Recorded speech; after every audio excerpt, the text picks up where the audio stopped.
I'm losing my mind. Opens our book. Not that I need a psychiatrist, but that I find I need things like this more and more often. Where did I park the car? What time was that appointment supposed to be? When am I supposed to wrap up this talk? Well, what if you could remember everything?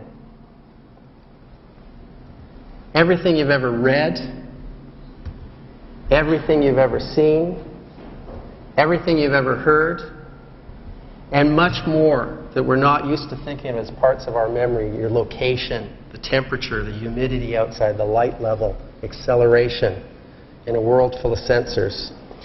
If you want, you can have total recall.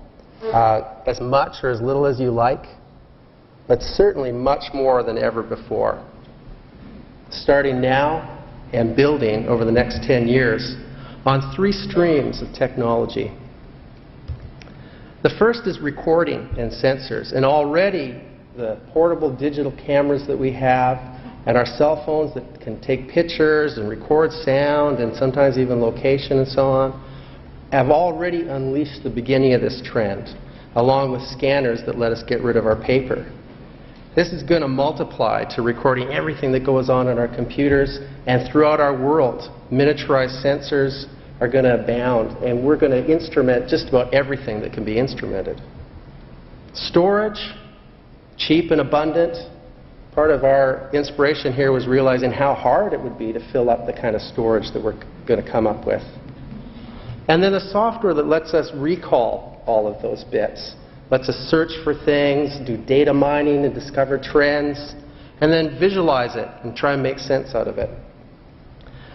Due to those 3 streams of technology, we think that total recall is inevitable. It's coming, ready or not, here you go. Now, a little clarification about what we're not talking about. We're not life bloggers like the Jenny Cam or the Justin TVs, or the people who are putting their whole lives up on the internet. Gordon and I think those people are crazy. Now, if you want to do that, go ahead. That's fine, but it seems very risky to us, and we're not into that. We're into life logging, not life blogging. Like the diary with a lock and a key on it. It's my personal stuff, and it's locked down. That said, let me tell you a little bit about how we got into this and how we have the experience that convinced us how important this is going to be. As mentioned, back around 1999, Gordon got the notion to be paperless. He wanted to be a great teleworker, able to work anywhere and not have to worry about where his papers were in his files. So he starts scanning, and then we said, well, why just paper? What if we scan absolutely everything we could and put it in our hard drive?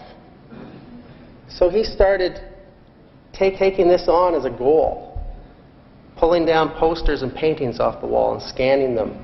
Medals turned out to scan really nice, although they could be tough to photograph for lighting reasons. Old notebooks.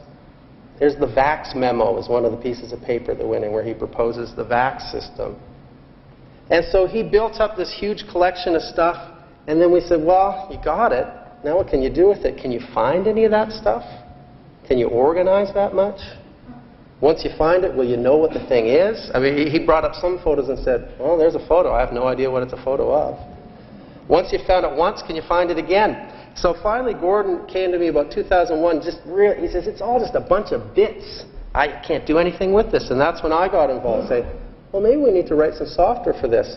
Our boss, Jim Gray, chimed in. He says, have you invited the write once, read never memory?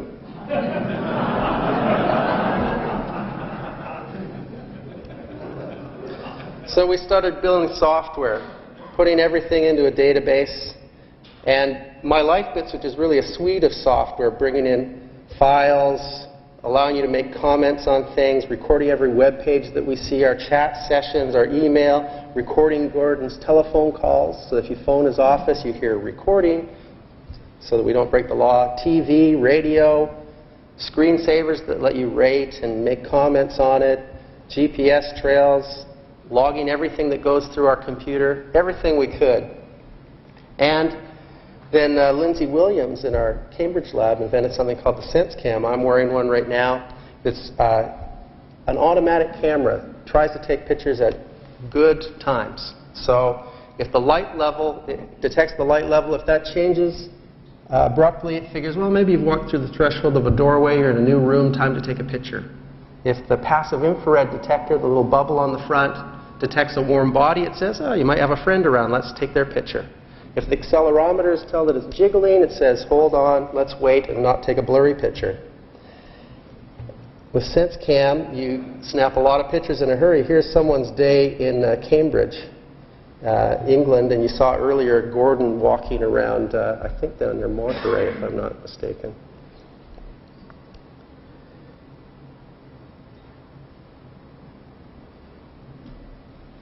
I'm going to let it run here till we see eating, which is always really fun to see your plate disappear here. So, the SenseCam, one of the neat things about automatic capture like this is you capture moments that you otherwise never pull out the camera and use. I have here the moment I first met Ben Schneiderman. I would never have stopped and taken his picture. He's about to reach out and shake my hand. One fellow in Dublin, Ireland, wore one of these for a year straight, 16 hours a day, and he caught the moment that he met his girlfriend for the first time. Not that he knew she would be his girlfriend at the time. He had no reason to take the picture. And other special moments, the gestures of Peter Hart. To me, this takes me back to the lunch to have his animated manner. It's wonderful. Or bumping into a colleague at a hotel desk where I didn't expect to meet him.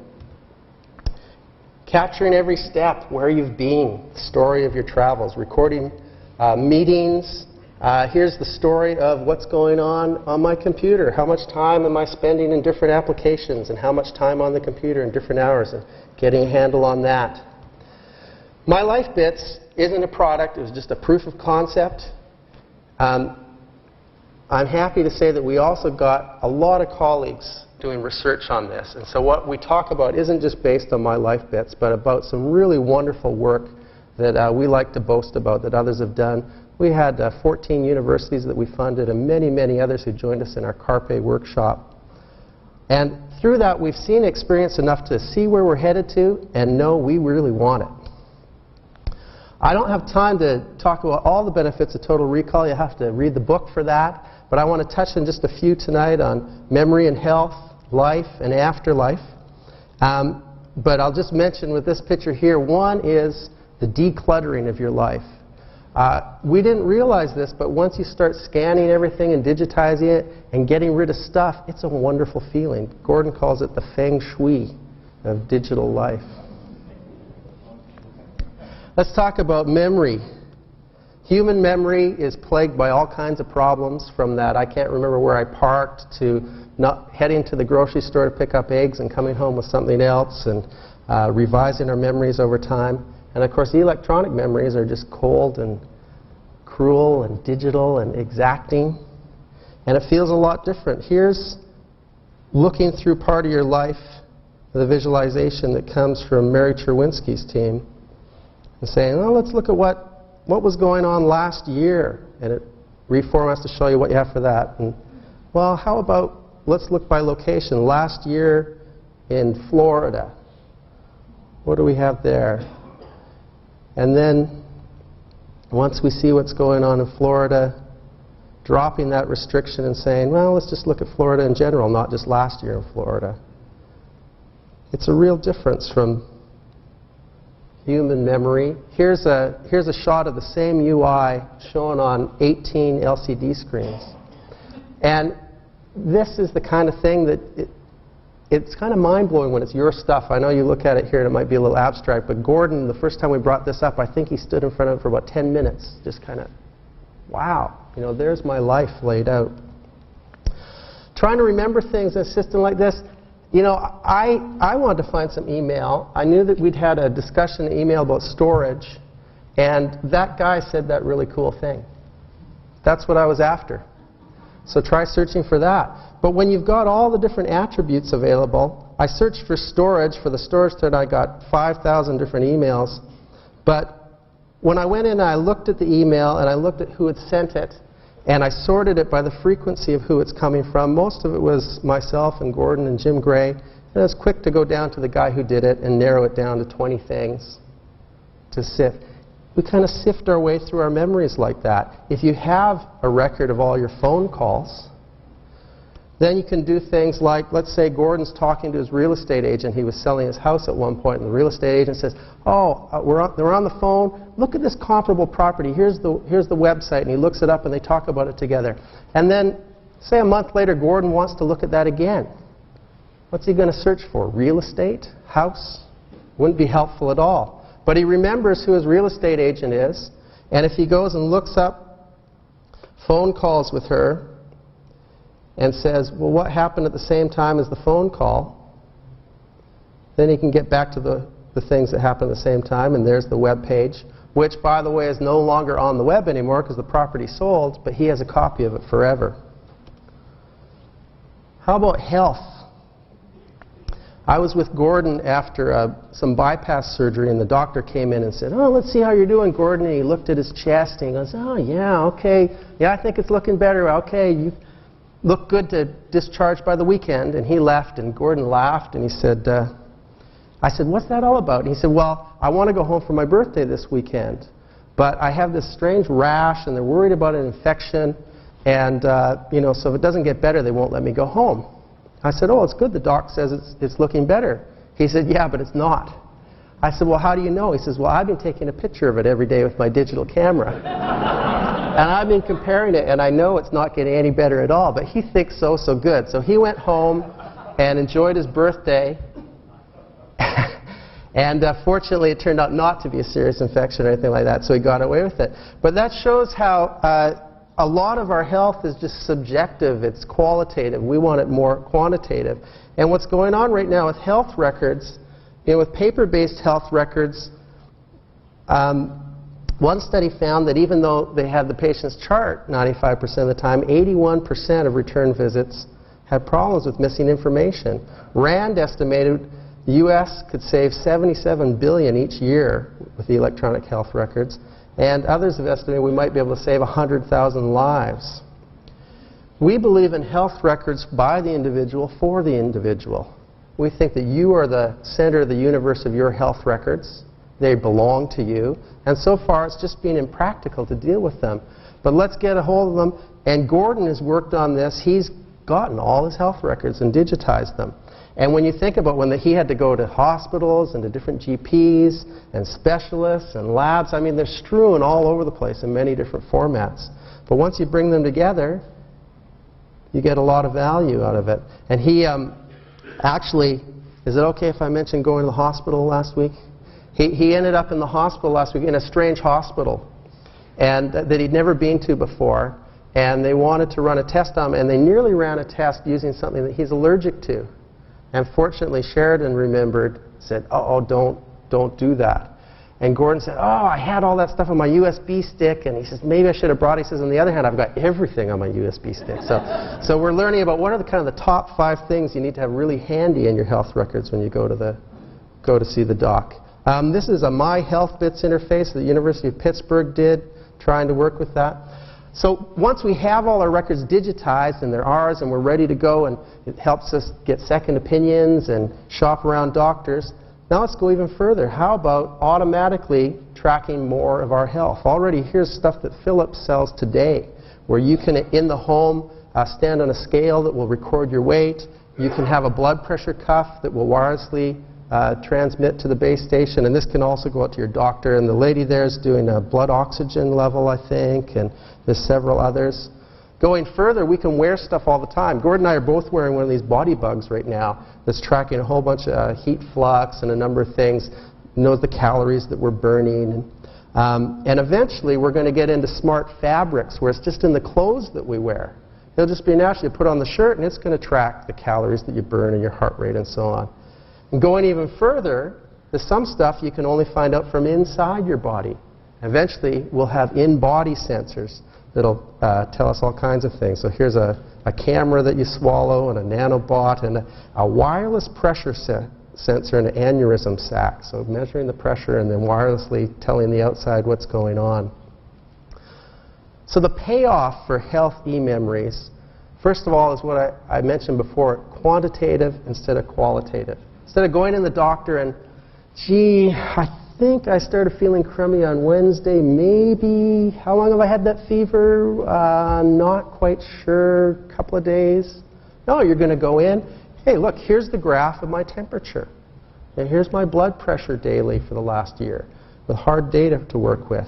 It turns out there's a lot of incentives to seeing your data. They've already run, there's been studies done showing that people are more likely to take their medication when they have data showing its effects. I know I've been incentivized by this body bug to go, wow, you mean if I even just walk a bit, I see more calories being burnt? It's got me up and walking around more. Eventually we'll discover correlations, we'll data mine this data and learn more about your health and what's going on. You can have proactive health advice when trends are discovered, electronic nurses, and maybe even anonymize the data to do studies on massive scales eventually. Finally, what does it mean to enjoy your e-memories and to pass them on? I overheard a lady in a restaurant saying to her friend, oh, I'm going to give you my cell phone number because you can't leave messages on my home phone. I've saved too many messages from my grandson. And that wasn't just because she wanted the transcript of his words. She wanted to hear his little voice again. And I know what it means to me. I have one, of all my ancestors, I have one recording of a grandfather who spoke with a Scotch accent. It's very special to me to have that. It's a real difference to pass this on, much richer storytelling that we pass on. And we've also observed that while most of my physical mementos collect dust up in the attic, I'm enjoying the ones that show up on my screensaver.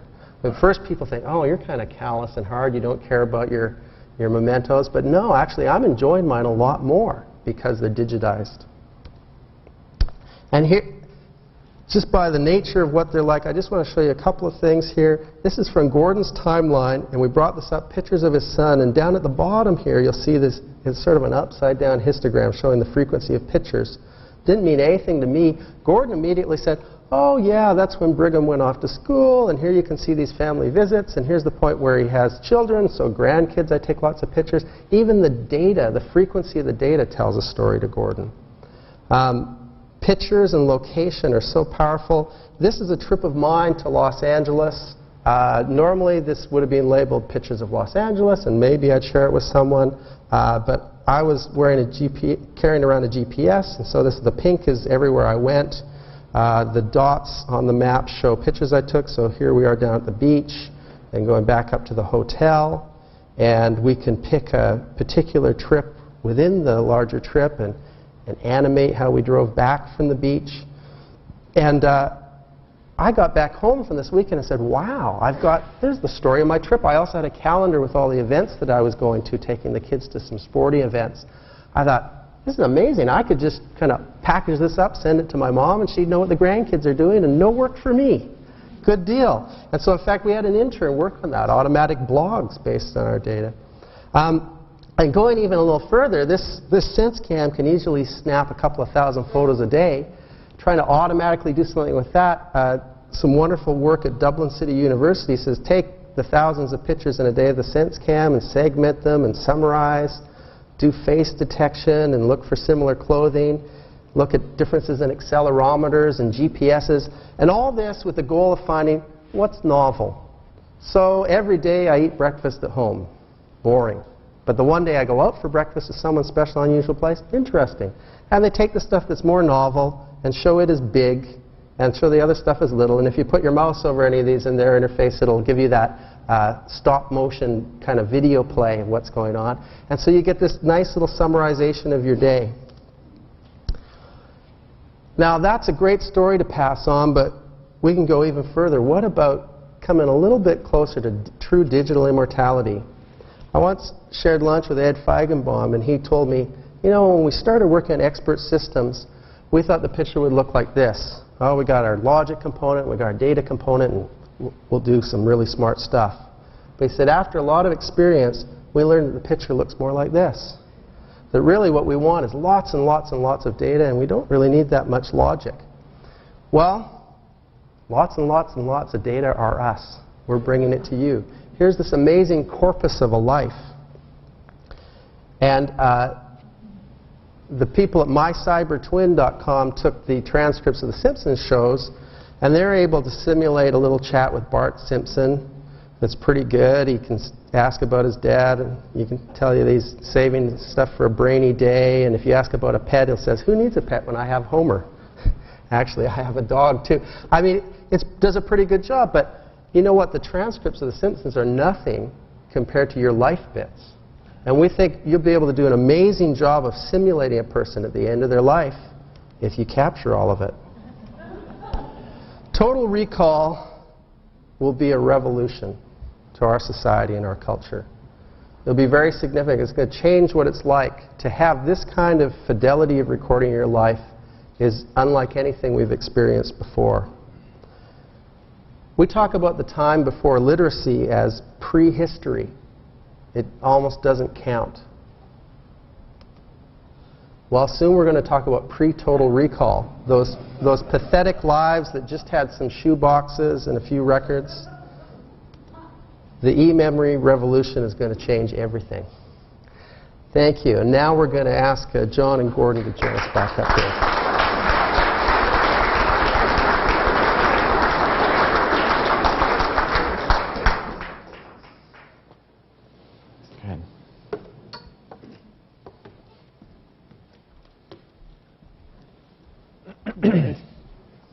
Very good.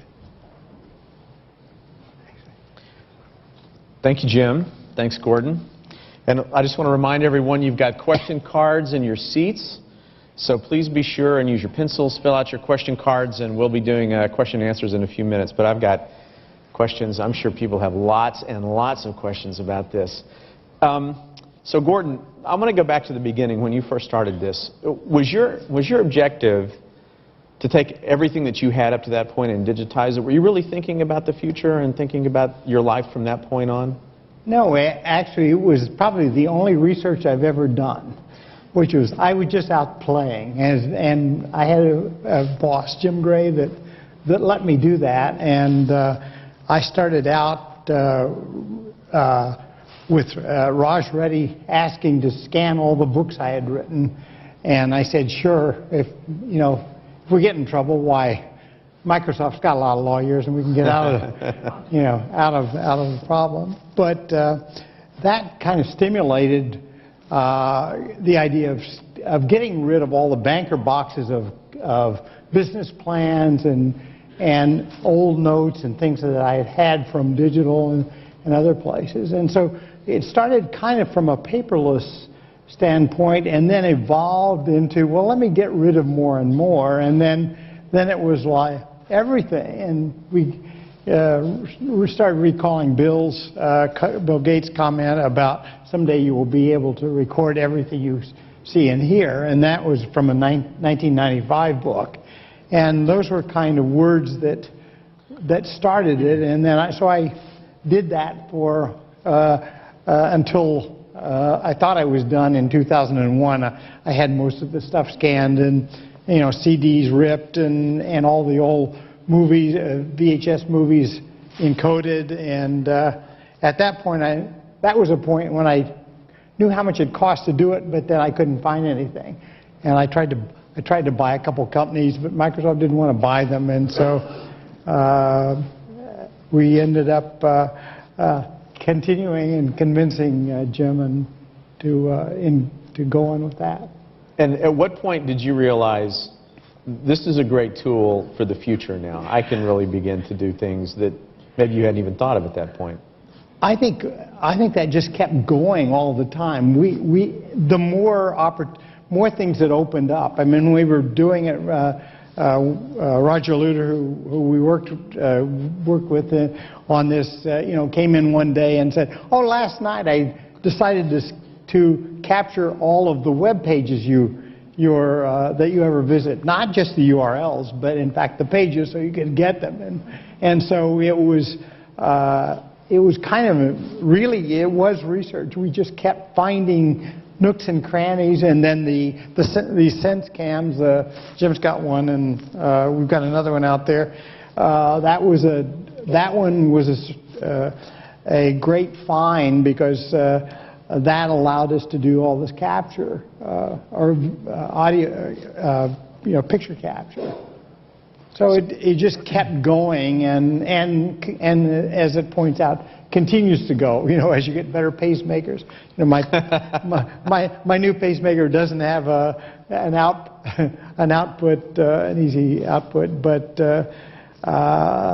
you can get a lot of data that You're way. The output, right? Yeah. The fact that I'm vertical. Yeah. But the body bug is a device that I'm very, I think Jim and I now are wearing them, and I had worn them in, 7 years ago when it came out. I thought it was a great device. I just wanted more and more. And because for anybody who's got cardiac problems, you really would like to have your daily monitor or instantaneous monitor of all that. So I want to talk about those cool devices in a minute, but let me go back. So Jim, in walks Gordon Bell, and he has, I don't know, terabytes of data at this point, right? I mean, he has papers, video, CDs, speeches, pictures, realizes he can't find anything really well. Is that the point at which you encountered him? And what did you think? I mean, here's this, a great deal of Gordon's work and life and everything, and all of a sudden you've got this project kind of walking in the form of Gordon. Yeah, he didn't actually have terabytes to begin with. Okay. He had a bit as he scanned. I imagine it was a few tens of gigabytes. And what we're actually inspired by is in our lab, the guys were working on the Terra server, and they were trying to do a big project to fill up a terabyte and put it on the web. They're having such a hard time filling it up. They eventually found a bunch of ex-Soviet guys that gave them spy photographs. It was the only way they could fill the thing up. So we had these guys in the office right beside us who go, wow, it sure is hard to fill up a terabyte. And meanwhile, we're projecting and saying, by 2007, we're all going to have terabyte hard drives. So what would this mean personally? So we actually took, Gordon's problem and said, well, let's go wild. What if we just, really recorded everything? Had you been thinking about it already? Had you been thinking about this kind of my life bits, digitize my life and accumulate that? Was that? No, it really grew on us. We were looking at telepresence and remote workers, as I said. That's why he was going paperless. And as we did it and we started working on it, and we just saw, to begin with is like, why do you climb the mountain? Because it's there. Why did you fill up your hard drive? Well, because we can. But as we began doing it, we started seeing utility, almost to our surprise. It's like, wow, this is worth a lot more than I thought. And eventually realized, gee, I actually kind of count on this. Like, I expect to have a flush toilet, and I expect to have every web page I see recorded. So this must have been inspirational, Gordon, once you discovered that you were going to be able to develop a system to navigate it and find data. And were you ready to throw in the towel before that, or did you know that answer would eventually come? No, I didn't. I really didn't see that we would get that far at that point in time. And as we were starting it, it was, I was starting to be happy when, oh my God, we've got a reasonable search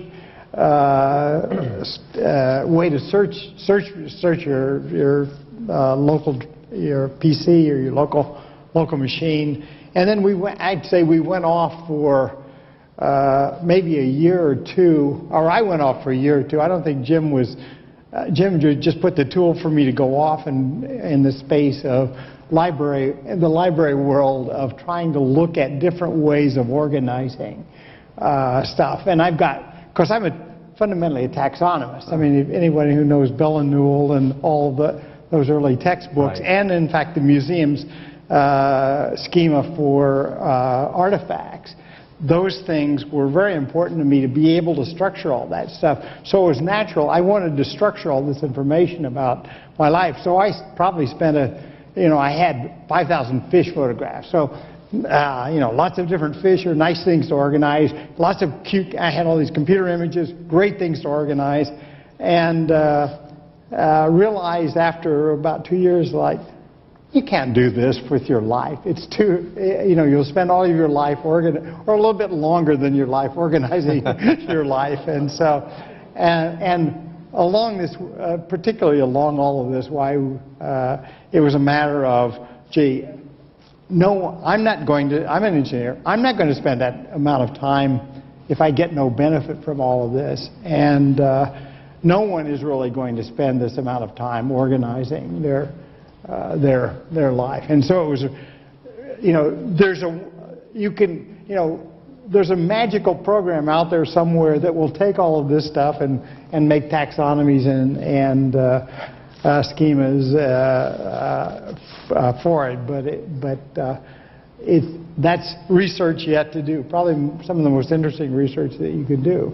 So what was the moment for both of you? What was the moment where you're collaborating on this and you finally have a breakthrough? Gordon, you sort of say, aha, now we're on to something. And Jim, you knew you were going to show something, Gordon, really special. Well, actually, mine was sort of a negative moment. I had always thought, oh, this is kind of fun, and I'm glad I had sort of a novelty sort of thing. And then one day my hard drive crashed, and I lost 4 months' worth of web pages. And it upset me. I got really emotional over it. I felt like, oh, someone's stripped my memories away from me. And that was the day I realized I count on this now. I live this way expecting to have it. And to this day, I'll go looking for things, and they're not there, and I go, oh, that's right, that was during that 4 months. I mean, it really was an epiphany for me that this is a new way of life. Yeah. And Gordon, how about you? What did you see that suddenly made you think, I'm really onto something here? I guess there were a bunch of different moments, because I was always, as an engineer, always really looking for, okay, what is it that's key to all of this? And I think it was maybe a couple of times when, actually most recently I was saying, well, what's this relationship between e-memory and biomemory? And I thought, I've got it. My biomemory is really the metadata and the URL to my e-memory. Ground truth is the e-memory. My life is there. That's what it's all about. And all I need is just enough bits to find all of those things. I've got so many different ways of going at it, whether it's time or space. So those were all. Or when I go someplace, I literally am space independent. I can move anywhere now, and all the things are there. And also, it might have been an epiphany of when I decided to give virtually everything to the museum, all of the art, papers, or seeing that I've only got a fairly small amount of artifacts that I really want or need. So there's a tremendous dematerialization that comes from all this. I don't know, I just feel I don't need need things, and that, to me, the museum is even more valuable. That's where you put stuff.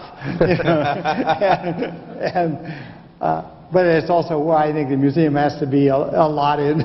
It needs its e-memory too, because it'll fill up, and you also can't find anything. If you don't have an e-memory, you can't find anything.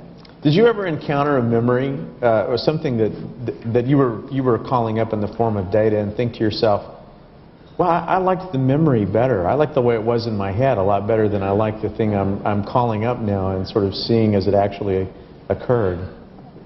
I don't know. I think it's more the other that you see that it's always bringing something up, or if a screensaver is operating, or if I happen to be, for some reason be stumbling over something when I'm finding something else, those things are memories that come back, very nice memories that come back, and in a way they come back in a ground truth fashion. My biomemory may have it a lot better, or worse, but there's just so many times when it's actually saved, when I found something. I was had to give a commencement speech for Carnegie several years ago, and I was stumbling over, rifling through this memory, looking for something, and I found a little saying over a desk I had when I was the head of engineering at Digital, and it was it became the basis. It pointed to a paper that I actually found on the web. I had enough bullets on the paper that I knew what it was all about, but it was advice to revolutionaries or something like that. And one of them was, I always remember, start many fires, which is something that I tend to do, like to do metaphorically, so to speak. But that kind of thing, so there's so many times that I find something that way, that I'm grateful for having this, that I wouldn't have found it. There's no other way to find something like that. So I'm going to ask a couple of questions about some of the obvious things I know are going to come up in the question cards. First, before we get to the key questions like what happens to the data when you lose it, where does it live in the cloud, is it secure, what about privacy, those kinds of things. Just talk for a minute, Jim, about the gadgets, the cool things that are available now for anybody who wanted to think about getting started on this, because you've discovered quite a few, I think. Yeah, well, actually, I mean, the first gadget everyone we think should have is a scanner, of course, and get rid of all that paper. But after that, we're enjoying these body bugs, and there's a number. If you go to lots of fitness clubs, you can get things that'll help track your health like that. And I love this line, like Philips is doing. I think we're going to see a bunch of this exploding now of more and more in-home devices to track our health, scales and blood pressure and so on. I think health is probably the most exciting part of all this, of how it can help our health. And then, you know, we even have Apple announcing recently that their new little music players are going to record video and do a pedometer too, so it's almost everywhere for you. Yep, yep. And then talk a little bit about, first of all, security, Gordon. Do you ever, what's the technical way that this data is secured if it's not living on your desktop, and do you worry about that? It's physically secure because there aren't, you have to break through the Microsoft network and whatever that, and go in to find my machine, and then get all the passwords for my machine to get in there. So I basically, I don't, the most data that's ever been displayed, you saw tonight about from me, and so mostly it's not out there. So it resides on your machine. It's not in the cloud. Yeah, it's not. Actually, the biggest risk we ever had, we used to have it all on notebook computers when it was small enough. Right. And once we did a little tech show, and we used to take our actual life bits for the demo. We went on a lunch break. We came back, and there's a guy standing there rifling through Gordon's life. Yeah. Jim Gray, when Jim Gray said, "Hey, why don't we take that corpus and make it available to the research community?" And Jim and Roger said, "You don't want to do that." There are a lot of memos in there, digital memos and other things. And then what about the durability of this? Where do you have it backed up? How do you handle that? We backed it up many different ways. There's a backup in the office. Vicki, I should also mention Vicki Rositsky, who is part of the project. You know, like, I scanned all this data. I didn't do it. Vicki did most all of it. I did the first bit of scanning on it, but there's a copy there, and then there's a copy that's backed up in Redmond, and then there are a few other copies around. But okay. All of which are secure. You feel good about them being tamper-proof or hack-proof? I don't feel that good about them. Okay. I mean, in fact, probably two of the most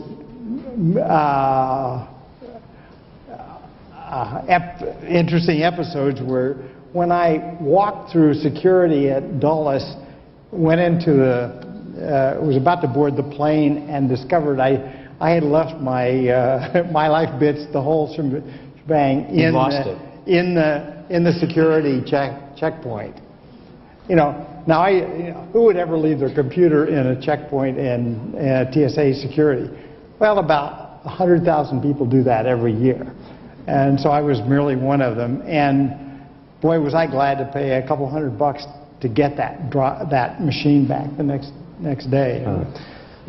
frightening, I'd say. So that's probably the worst, one of the worst moments I've had in it. The second one was, one day in Australia, the computer started up and it wouldn't start, and it turned out there was a bad board, and my first reaction was I had a backup computer with me, and to see how much, whether I could operate with the backup, and then to find out that that it was the board, not the hard drive. The hard drive was intact. So even though that was backed up also in San Francisco, but you don't even want to test back. I don't ever want to test back. But I thought that was a great exercise to test it at least. Yeah. But you feel that way. Actually, I ought to mention, coming down here today, NPR had a story of in Atlanta of and these stories are all, flood. Okay, all these people who've lost their, they're saying, what did you lose? I lost my pictures. I don't have any sympathy for these guys. They lost they don't know what their birth certificate, they don't have any of this stuff. All of that's, you got wills, bills, codicils, all of this stuff. I don't have any of that, All I have is some worthless stock certificates that are scans of them. But, basically, I don't have any paper. So, Jim, as we were talking before this session, you told me that you guys have been doing a lot of radio interviews and other things with more mainstream media, and I said, this is going to be a very technical audience, so they're going to want to get down into the technology of this and how it works. And sure enough, the first question on the top of the stack here says, please, we're nerds. How is e-memory structured? So maybe you can talk a little bit about the technology behind all this. How is it structured? Well,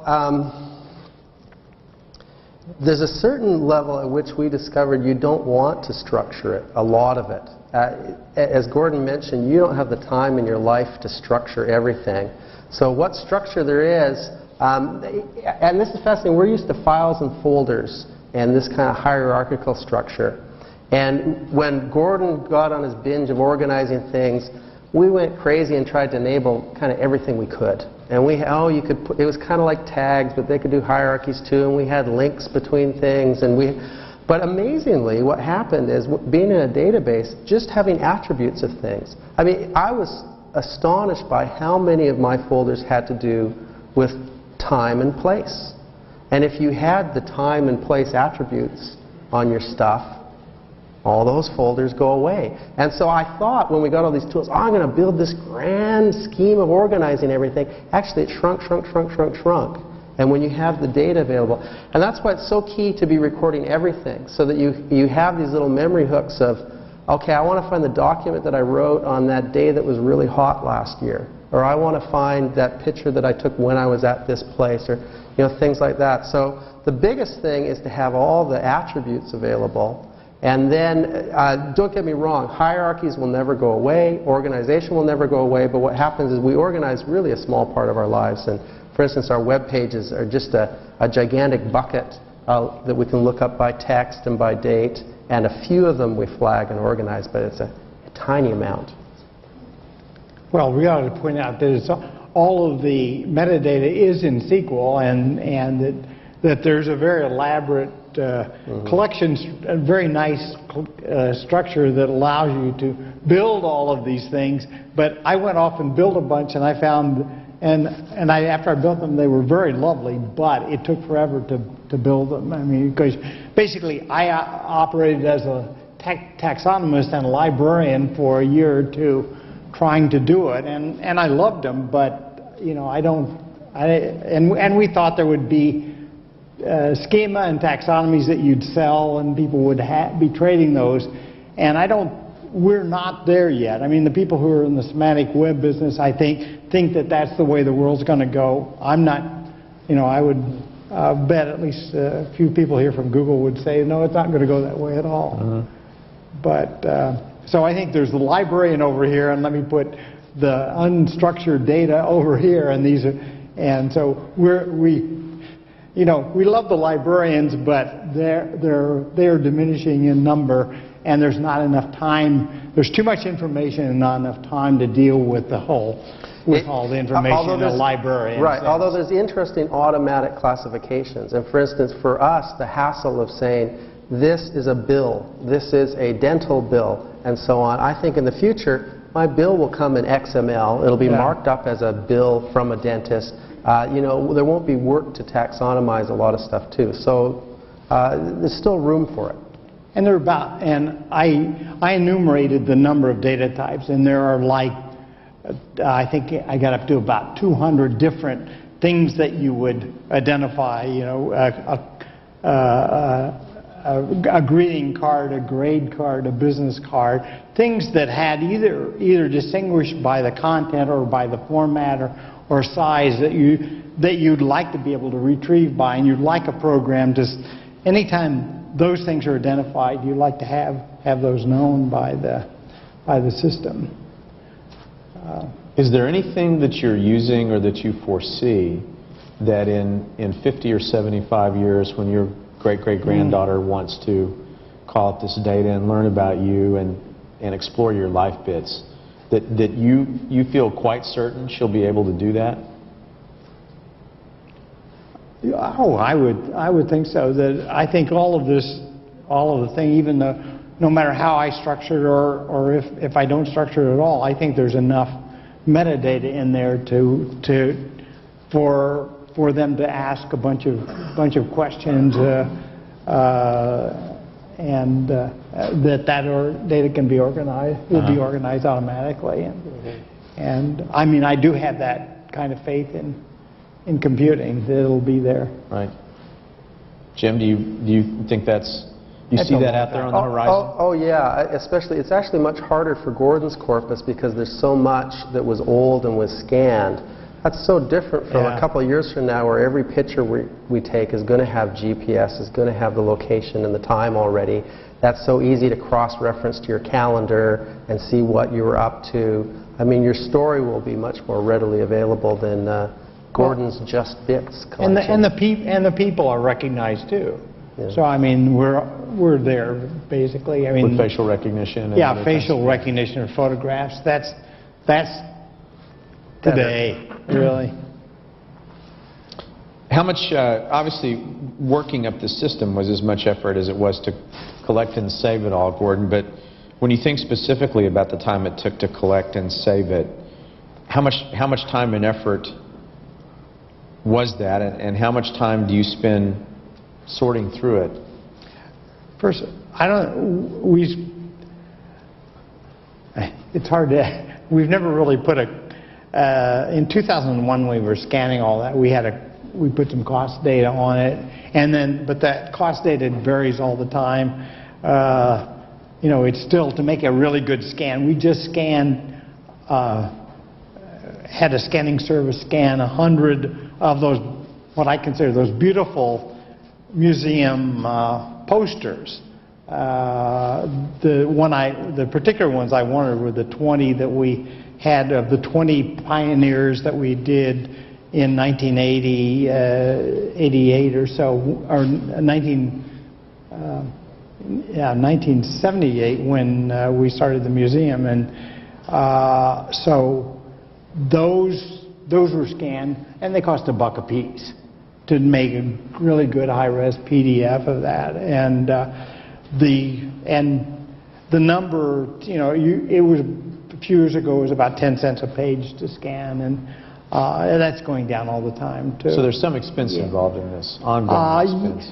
Yeah, if you do it that way, I mean, it's the scanners today are so beautiful. I mean, we recommend having a scanner. Everybody needs a scanner on their desk. Mm. But the amount that you scan has gone down a lot too. So it used to be, what, a foot a year of paper that you had to scan, and what now it's down to maybe 3 inches of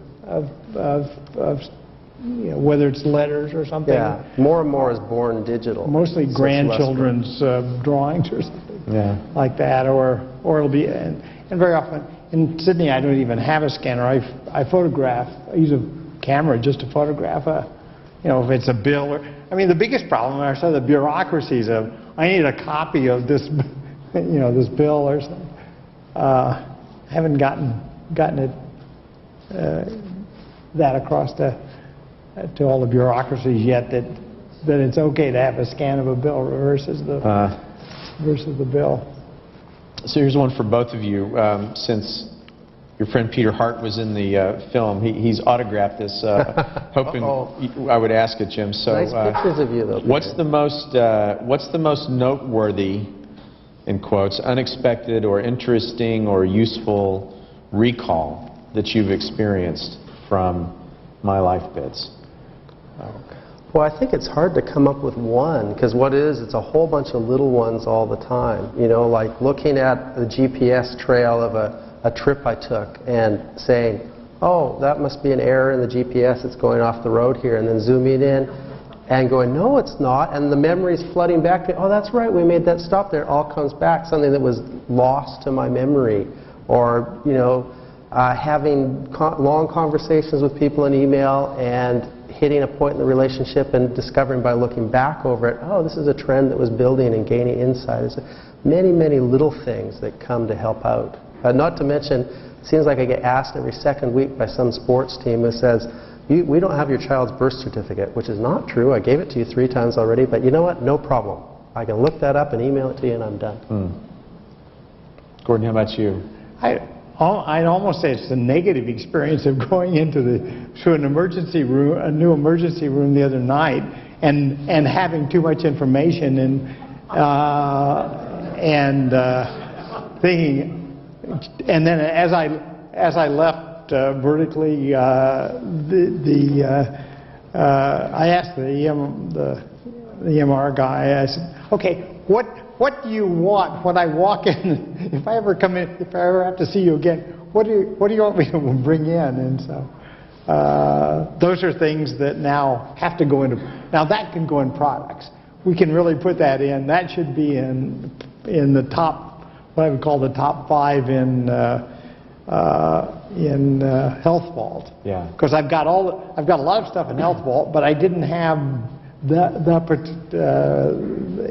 latest stuff that I should have had. And then my hard drive or my key had, a couple hundred megabytes, and that's foolish. I mean, that's fine to take to Australia or someplace like that when you really need.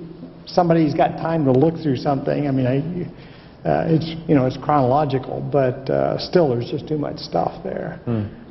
So I think those, I kind of find that. I'd say every day there's something that there's a retrieval, or for example, just making the movie. Sheridan was able to go through, the top. 3,000 photographs or something, and make a production like that. And then Gwen and I had our 75th birthday, and she made 45 minutes of video that included my sister and her children and so on, and all that came out of My Life Bits. So I mean, that's probably the most production that you can get out of.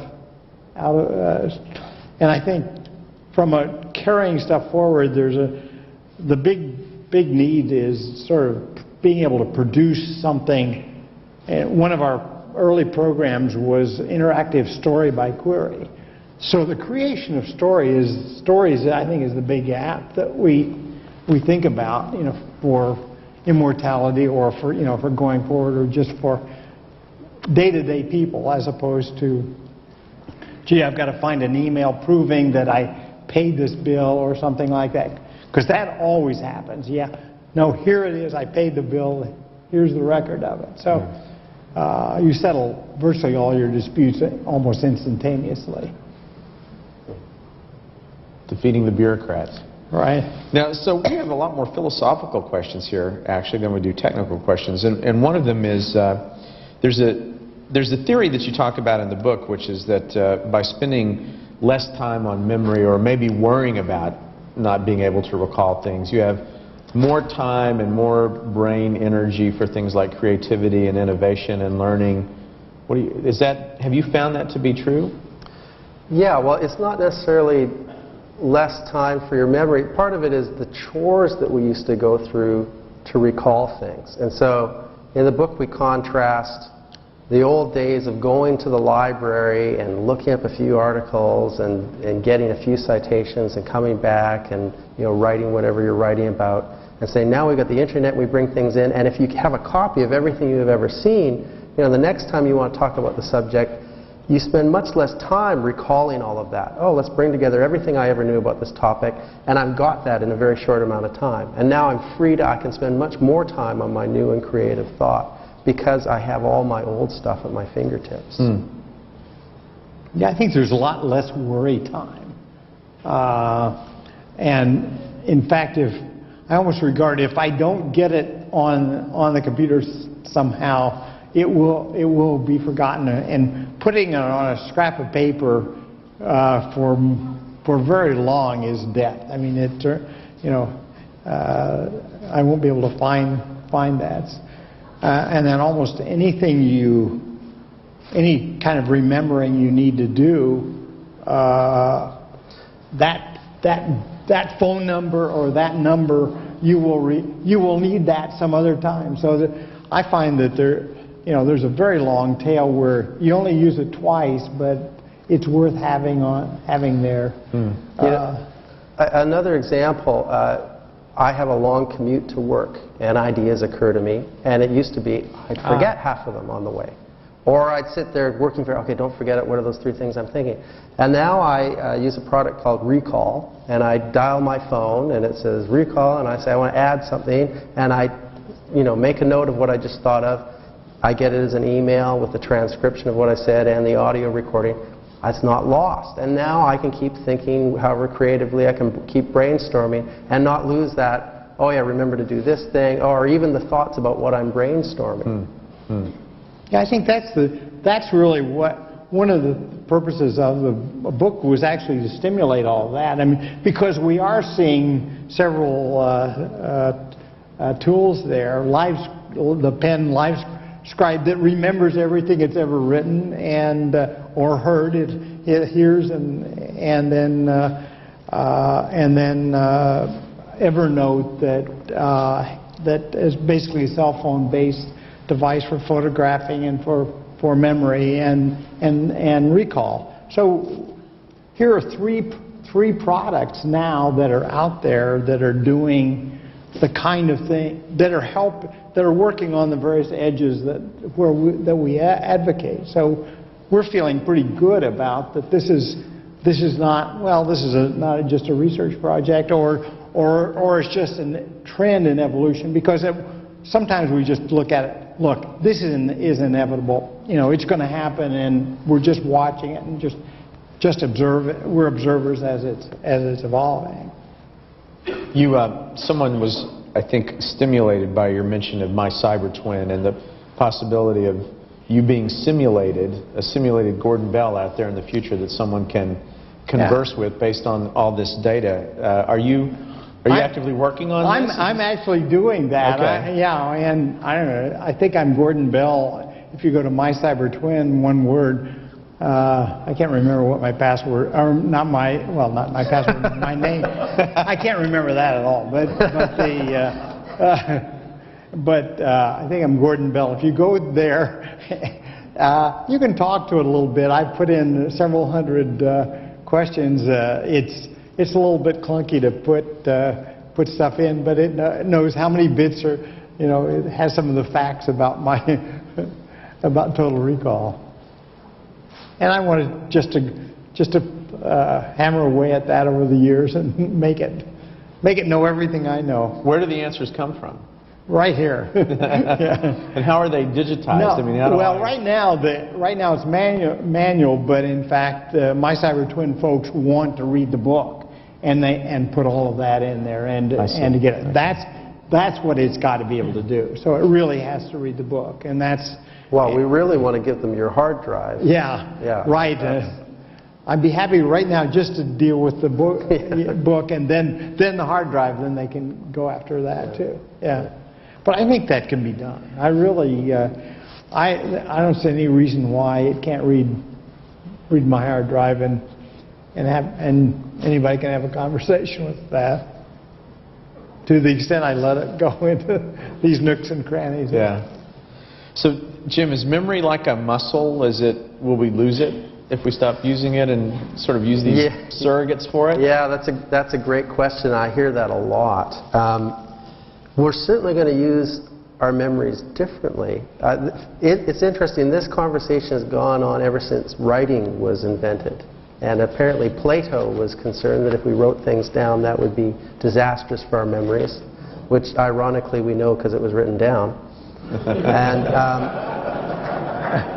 you know, all along humankind has made this trade-off for I can't chant my ancestors to the 20th generation like people used to be able to and sing the song of my tribe and tell you all about it. So there's a lot of memory that we're not so good at. And I think we're already not so good at remembering phone numbers. We're counting on our cell phones to have that in speed dial.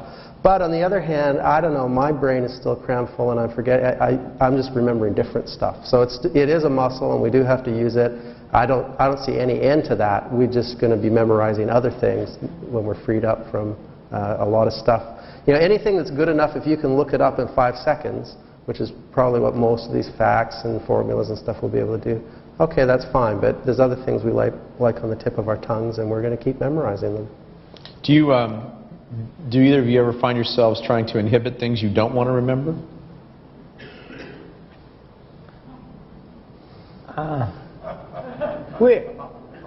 Well, I had one experience with when we lost Jim Gray. Right.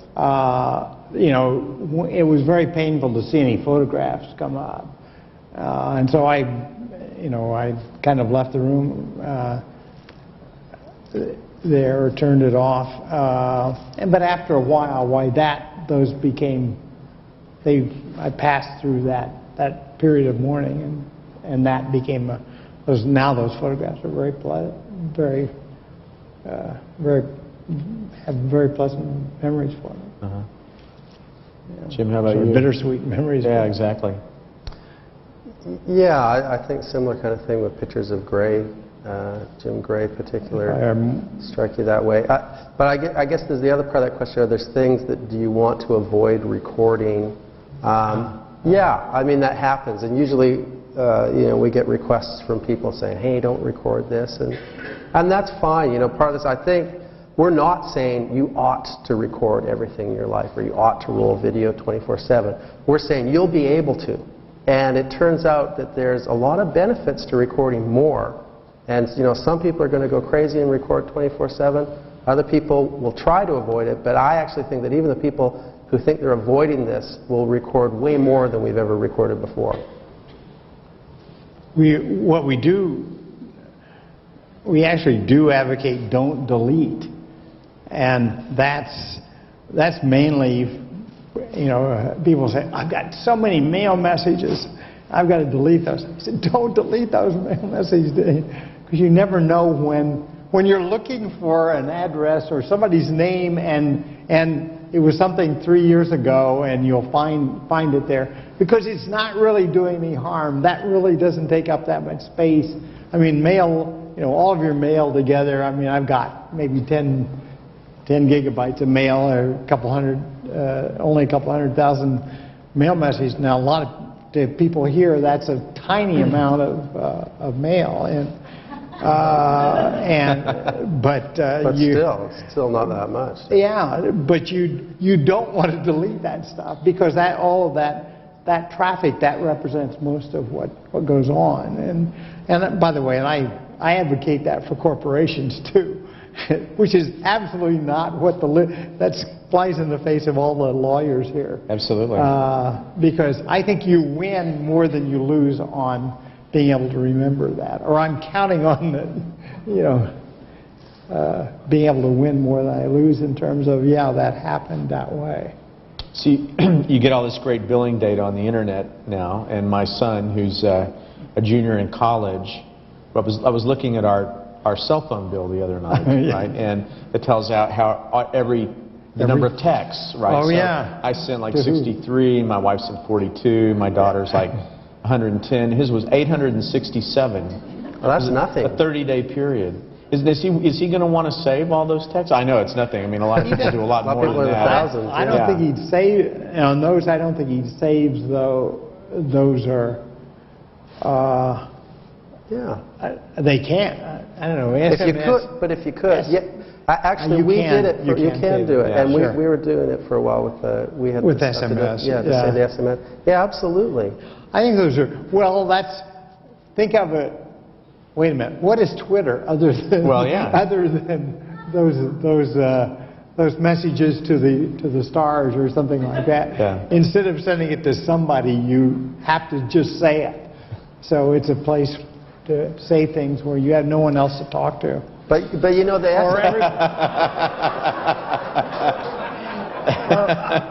Or, or everybody else to talk to. I don't Yeah. know. I'm here. That's funny. But John, I'm an ad for Twitter. I think your point was that there's a lot of these messages, and many of them are just mundane and not Yeah. interesting. And why would I want to keep those? And this is true, but this is the wonderful thing with the storage involved here. It's like, why not keep Yeah. them? And Yeah. you It's never okay. know Yeah. some little message. It's the same reason why, Yeah, you know, that's why true. do I have papers in my filing cabinet? I don't intend to look at all of them again, but I can't predict which one I might need, so I have to keep them all. Right. Here now, it's like, no problem. Keep all those text messages, and you never know what might turn out to be special. That's true. All right. This must be from a fellow MIT alum, Gordon, because it's for you, and the question is, what was or what is your greatest MIT recall from all of this? I don't know whether going to my 50th reunion. I don't know, just sort of having the photographs, or being able to go back and look at.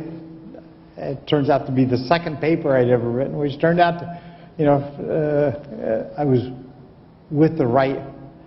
It turns out I'm very lucky in terms of the people that I've been able to associate with. That we wrote a classic paper there, and just being able to go back and look at that first paper on speech recognition, deciding after I'd worked on writing it or doing the work for it, and being part of the group who did the work, deciding that speech was just too hard and I was going to get out of that, because I was an engineer. I wanted to build stuff, and I knew that speech would take 20 years. Well, it took 20 years to get, it actually took 20 years to get to where we are now, or 40 years to get that. So again, I was off by a factor of 2 or so, but I don't know, just being able to, I don't have any interest. I don't know. I don't think of any interesting stories of pranks or stuff like that. For me, it was an enjoyable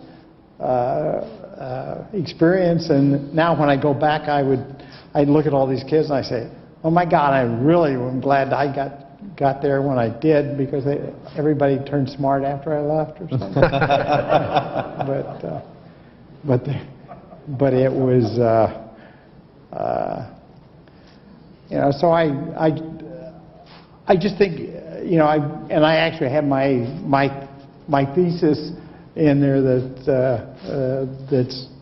that's on part of, actually I don't think the museum has one, but I've scanned that, and then also there's a picture of doing this speech work that came up was up here, and that was a TX0. So I have wonderfully fond memories of that, and I always remember. I'll say, he's probably not here, Peter Deutsch, who was a Berkeley grad, and many of you probably know he was, I think, at Park, and I remembered I was doing this speech work, and they had this. They had just noticed somebody had made a new macro assembler. And of course, yeah, and Peter was, I think, 11 or 12 at the time, and he would come up and, I say, Peter, this macro got in a loop. What do I do now? Well, you forget the comma here, and this should be indented. So Peter Deutsch at 11 was helping me debug programs. He wrote, and I think Peter was recognized as he wrote a list for a PDP-8 while he was at one of the in prep school or something. But many of you know Peter, and so how bright he is. So I'm going to give the last question to this question, which sort of allows you both to sum everything up. Jim, starting with you, the quote at the end of your presentation was, "Total recall will change everything." And what kind of changes, aside from the health aspects that we've talked about, do you expect as the result of all of this? Yeah, well, in the book, we break it down into memory, so just better remembrance of things. It's going to make you more productive at work. It's going to enable people to take over jobs of their predecessors and inherit their memories. It's going to give corporate-wide memories so that next time I phone up my cell phone provider, they don't pretend like they never heard from me before and they didn't give me advice already. It's going to enable us to, part of it's just enjoyment and nostalgia. And we already love photo albums and videos and so on, and there's going to be more of that, and we're going to pass on more to posterity. Gordon? Yeah, I think people have to recognize that that's what's happening, that right now a lot of this, we're enamored with the communication aspects of, we're thinking of it as communication. And I think of it because that's here and now, and it's just a slice in time. But what I think maybe it was an aha that I'm still having about the stuff that I have, which was it got to be interesting because I had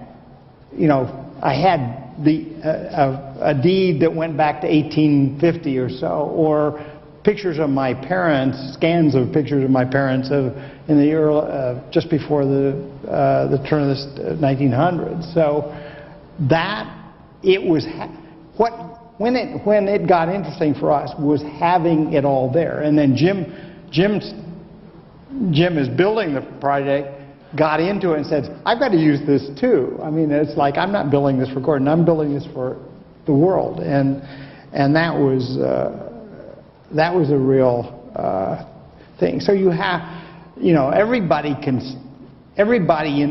think everybody inherently is doing what we're doing now. They just aren't recognizing it. So it's important to recognize it, and back up your hard drives and put more and more in there, and look for the sort of low-hanging fruit, whether it's finance or whether it's health data or something like that, where there's a real payoff. Because I think there's a huge payoff. I think it's, we think it's green.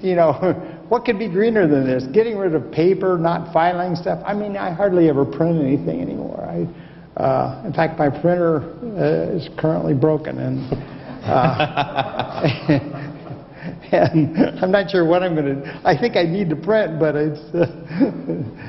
So it'll change a lot of things, and then some things remain constant. Yeah, but filing and printing, no filing cabinets, no printing. So there's a lot to be saved by not having this crap, dealing with all this physical crap. Yeah. All right, so I'm gonna take care of a little business before we go downstairs for the book signing, which is coming up in a minute. First of all, we have a gift for each of you. I'm going to get it over here.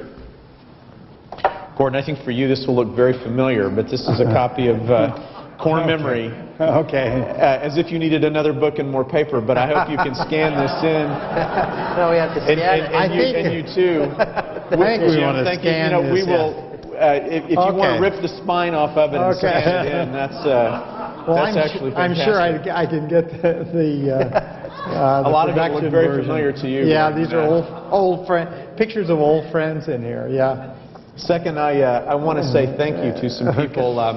First of all, in addition to Gordon Bell, who's a fellow at the museum here, we have some fellows here tonight, and it's always important when we have fellows. I always like to recognize them. So thank you and welcome to Paul Barron, Chuck Thacker, and Steve Wozniak, who are here tonight.